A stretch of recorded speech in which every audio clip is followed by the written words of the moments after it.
Bezanya skim, is potongan gaji dengan public gold, beli emas, dapat emas. Adakah tuan-puan masih ingat beberapa tahun lepas ada syarikat emas yang tawarkan skim simpanan potongan gaji bulanan? Katanya potong gaji tiap bulan kemudian ditukar jadi emas dan pulangannya sangat lumayan. Akhirnya apa jadi? Ramai tersangkut.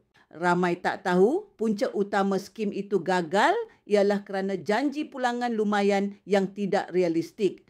Modelnya bukan sekadar simpan emas tetapi skim pelaburan yang menjanjikan profit tetap. Apabila harga emas turun naik dan syarikat tak mampu bayar ganjaran tinggi seperti dijanjikan, sistem mula runtuh. Lambat laun syarikat tak mampu pulangkan faedah dan akhirnya terpaksa hentikan operasi. Penyimpan pula ada yang hilang wang dan hilang kepercayaan.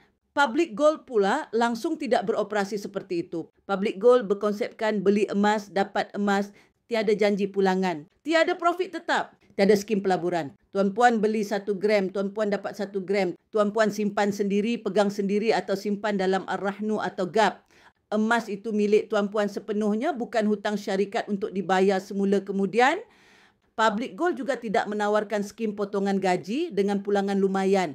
Kalau nak menyimpan konsisten, Public Gold guna sistem auto debit GAP tetapi duit ditukar terus kepada gram emas mengikut harga hari itu.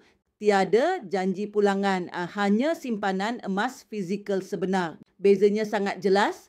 Skim potongan gaji yang gagal, janji pulangan tinggi, tak mampu bayar, tumbang.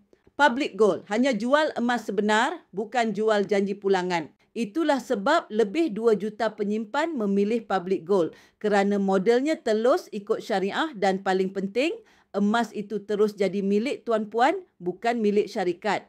Kalau tuan-puan nak simpan emas yang selamat dan patuh syariah, WhatsApp akak sekarang. Akak bantu terbaik.